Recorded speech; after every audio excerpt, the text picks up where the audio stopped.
It's quite difficult, I think, in an organisation like Community Action Hampshire, which has historically been and still is very well funded.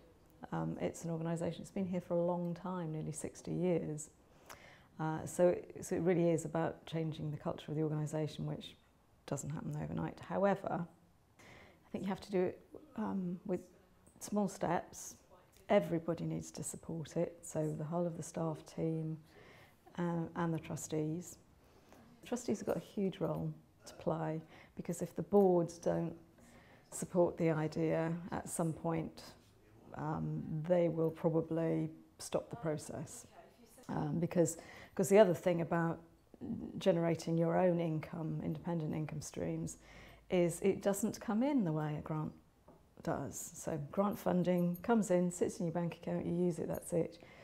Most of the enterprising funding streams are much smaller, more irregular patterns of funding, and at some point that can, the trustees can get very worried about the impact on the organisation, so you've got to take the trustees and the board with you. So coming back to this issue about it coming from the top, that includes the trustees.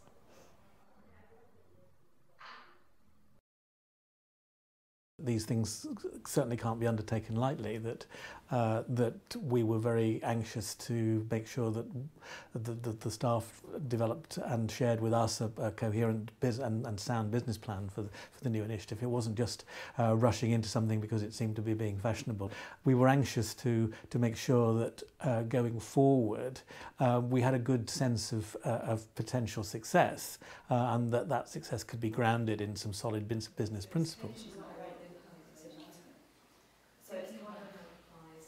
I suppose the key was getting people to think, what is it that I currently do that I can do in a more enterprising way? So what we were saying to the staff is, you don't have to radically change what you do.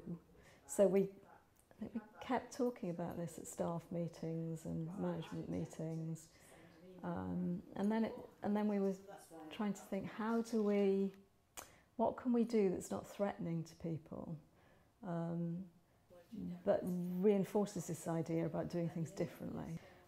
We have some examples of where the staff are coming up with new and innovative ideas and getting some support to put them into practice, but we've now got to work, I think, much harder on generating greater percentages of our income through social enterprise, because given the economic situation that we're currently sitting in, the recession might be over for the rest of the country, but I suspect it's only just starting for the not-for-profit sector.